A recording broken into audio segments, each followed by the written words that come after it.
Welcome to the bird media. నేను మీ పవన్ కృష్ణమూర్తి.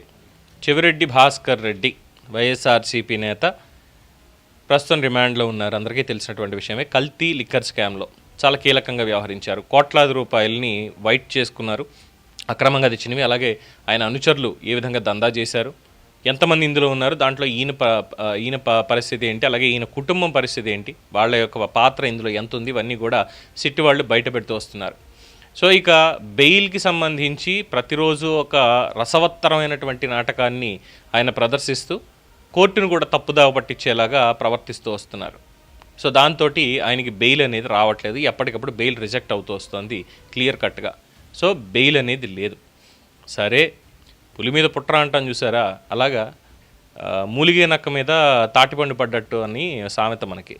అలాగా ఇప్పటికే బెయిల్ రాలేదు అని చెప్పి ఓ పక్కన మూలుగుతూ ఉంటే జైల్లో కూర్చుని, ఇంకో పక్కన నిజంగానే తాటిపండు పడ్డట్టుగా ఇప్పుడు రాష్ట్ర ప్రభుత్వం తీసుకున్నటువంటి నిర్ణయంతో ఇంకాస్త బీపీ పెరిగేటువంటి అవకాశాలు ఉన్నాయంటున్నారు. ఎందుకంటే నిందితులకు సంబంధించి ఆస్తుల జప్తు ప్రక్రియని ప్రభుత్వం కొనసాగిస్తోంది. కొనసాగిస్తున్న నేపథ్యంలో ఈ లిక్కర్ స్కామ్కి సంబంధించిన దాంట్లో చెవిరెడ్డి భాస్కర్ రెడ్డి, ఆయన కుమారులు చెవిరెడ్డి మోహిత్ రెడ్డి, చెవిరెడ్డి హర్షిత్ రెడ్డి, అలాగే KVS infra managing director Chevireddy Lakshmi, అంటే ఆయన భార్యామణి, వీరందరికీ సంబంధించిన ఆస్తుల జప్తు కోసం హోంశాఖ ముఖ్య కార్యదర్శి కుమార్ విశ్వజిత్ ఉత్తర్వులు జారీ చేశారు.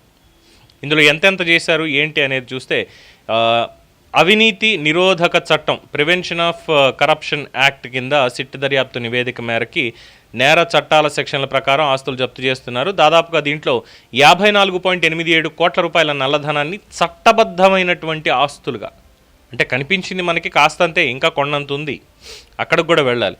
సో ఇవి మార్చారు. తిరుపతి, నెల్లూరు, చిత్తూరు జిల్లాలో ఉన్న పలు భూములు, ఆస్తులు, వాణిజ్య భవనాలు కొనుగోలు చేయడం జరిగింది. కమిషన్ల ద్వారా సంపాదించిన డబ్బును ఆస్తులుగా మార్చారు. ఈ ఆస్తులు చెవిరెడ్డి భాస్కర్ రెడ్డి పేరుతో కాకుండా ఆయన కుటుంబ సభ్యులందరి పేరు మీద కూడా ఉన్నాయి, కంపెనీల పేర్ల మీద కూడా ఉండడం జరిగింది.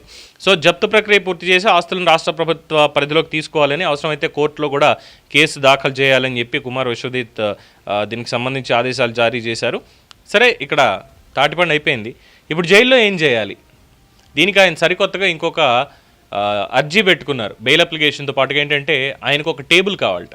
ఇంటి దగ్గర నుంచి ఆహారం పంపించండి, ఒక టేబుల్ కావాలి నాకు, అలాగే లాయర్లతోటి 3 రోజుల పాటు ములాఖాత్, వారంలో 3 రోజుల పాటు లాయర్లు అలాగే కుటుంబ సభ్యులు వీళ్ళందరితోటి నాకు ములాఖాత్ కావాలి. ఇవి అర్జీ పెట్టుకున్నాడు ఆయన, నాకు కావాలి అని చెప్పని.